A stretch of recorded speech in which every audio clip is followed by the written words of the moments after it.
Okay, so this giant piece of foam, or 2 pieces of foam, will be the Mindflayer head. These foams I got for scrap for free, just 2 pieces.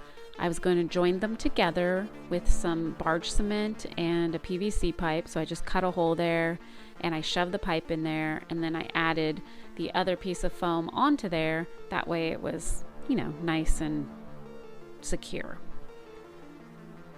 I ended up getting this for free, this piece of upholstery foam, something new I haven't used before, and so I was really excited about this. I used my, I have used upholstery foam before for my demo dogs, but this was new for me for this haunt.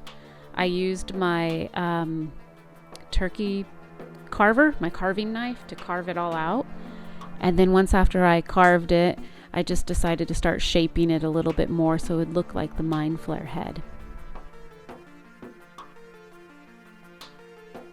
If you saw my past video, we did Stranger Things in 2019, I believe, and I used a body pillow and cardboard, and then I spray painted it. And I'll put that link in the description of our past Mindflayer that we made.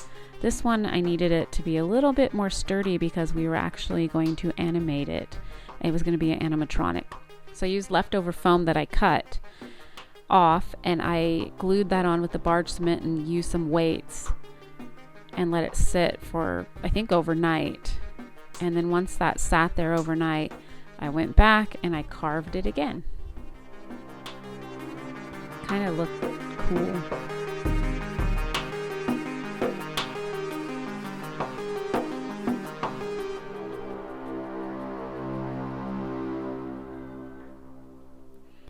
So after that dried, I went ahead and used my carving knife and just carved off the shape of what the Mindflayer head looks like. And it's really hard to figure out what this head looks like. I mean, it's VFX, and we don't really get a good picture of it in the show, but we have a general idea.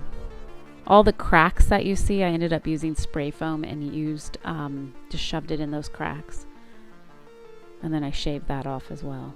It was a lot of work, but I think I did this in an afternoon, honestly, especially with the dry time. So I let things dry overnight, and then the next day I would just get back to work. Makes a mess like always. So there it is, all finished after the carving. You can hear my crow. He wants to eat. This, I was just showing you how big it is. It's almost as big as me. I am 5 feet 3 inches, so it's about 5 feet.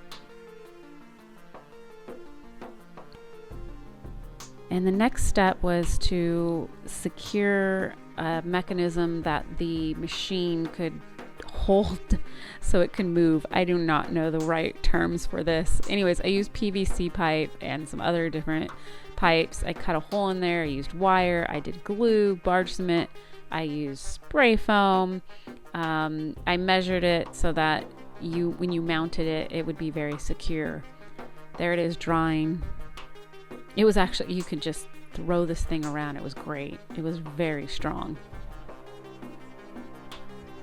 I'm going to be using something I've never used before. I was going to cover my Mindflayer head, the shadow monster, with liquid latex, the stuff you make the masks with. I was going to tint it black, and then I thought, you know what? This is liquid rubber in a can, same thing, and I'm going to try it. I've never tried it before. And Phil Swift here tells me all sorts of things, to wear protective face coverings and wear a mask. So this is the real stuff. I don't want to inhale any of those toxins right there. So I'm gonna go put a mask on, wear some crappy clothes, and try to flux seal my Mindflayer. Because I never did this before, I did a little test spot, and I wanted to see what the reaction was, and it kind of bubbled. You can kind of see it, but it didn't eat away at the foam. Unlike when you use spray paint with tombstones, If you ever did that, it distresses it and it eats away the foam. This really didn't do that. But it was so coarse, that foam, and it had so many holes. Honestly, I probably should have painted it, but it's dark and no one's going to see it, and I just wanted to try something different and new. I personally will probably never buy that and do it again. It was too expensive. What I should have done was got just regular black spray paint and see what it looked like on upholstery foam. One can did the whole top part. The back part, I didn't feel like buying another can because it was expensive, so I just used latex black paint and brushed it on, and honestly, it was easier. I need another one.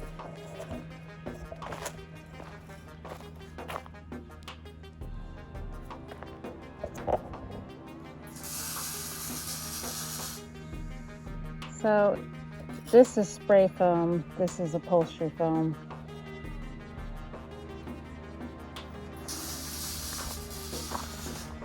That's bubbling. And that's usually what happens when you spray paint.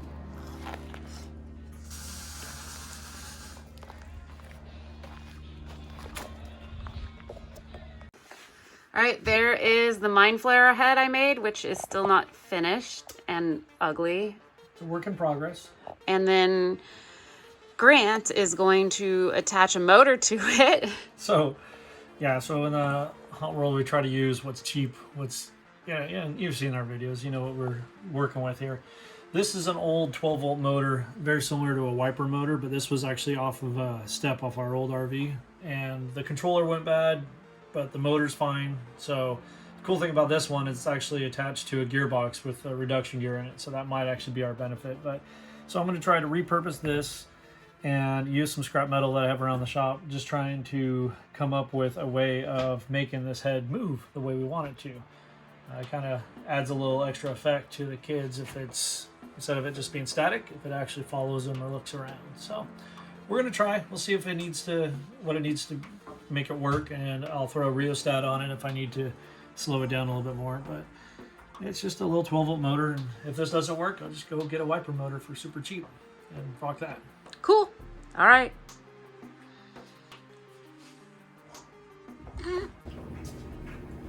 Okay, so this is part of the arm. It's going to go on the mechanism, and this is going to slide up and down as it rotates off of that. And then what that'll do is turn the rotational force into oscillating force. Awesome. When you're done, we'll have to see it. I'll be done like next year. Next year? No. Took square stock, made an arm. That's an arm. Goes in there, and it spins around. Cool. When it's all ready, show me. Someday. I gotta get back to work now. Go to work.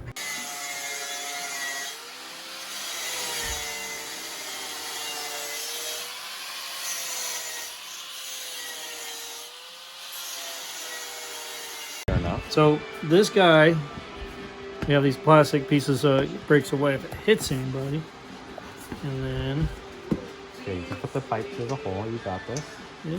You need help? No. Oh, Watch your step back there. Focus on what? This is the test. Is down here? I can try and Oh, you don't need a tighten. And now let me do these two. Uh-oh. Okay, now my first question is, do we want this guy looking down like that or looking up like that? I think we're gonna have to wait till we put him in place. Something we can... Well, where's his eyes? Are his eyes down here? He don't got no Or his eyes. eyes here? Where's he looking? The Mindflayer doesn't have eyes. You want him to, so you want him to look, I'll have to look at a picture from the show and base it off that. I don't know. because we can do that. Yeah, let's do him. No, let's do what we have for now. Say where? Like that. Like that. I think that looks cool. All right. We can always adjust it, We right? can always adjust it. Okay. So that's there. So this little motor down here was not the original motor, but I had a leftover motor from the step from the old RV that I had to replace. Well, someone jinxed me and asked, oh, what happens if the motor breaks? Well, guess what happened? The motor broke. That was me. So $20 later, Amazon delivered this next day, which was awesome. Put it back in. And the cool thing about the whole motor, it's not a windshield wiper motor like we usually use. It's a power window motor. And it's hooked up to a gearbox, which automatically reduces the speed of the motor. But I also put a rheostat on it so I can slow it down. So you turn it on. We have power. And then with the rheostat, I can make it move however fast I want to. And right now, this is the slower. I have 2 settings on this arm that I built, so I can actually move it out more. So this head will move even further out if I want it to. And I can go fast. Yeah, slow's better. Your beautiful mechanics and my really ugly, unfinished Mindflayer head. Unfinished is the key work, but the cool thing is this was all scrap stuff except for the motor I had to replace. And the head scrap too. The head is all scrap. And I did buy 1-inch 16-gauge tubing because all I had was the real thick roll stuff. So I wanted it a little lighter. But that's it. And it works. So we'll see how long it And it's going to be how high in the sky? 8 feet right now. Maybe higher depending on how I mount this thing. 11 maybe. We don't want it that tall. And then taller is better. Taller. Be sure to watch the next video after this, the Mindflayer 2, so you could see how we mounted it and installed his legs. Cool, cool. All right, now onto the legs, right? Now to the legs, which means I got to remember how to weld aluminum. Which is my Practicing. practice today.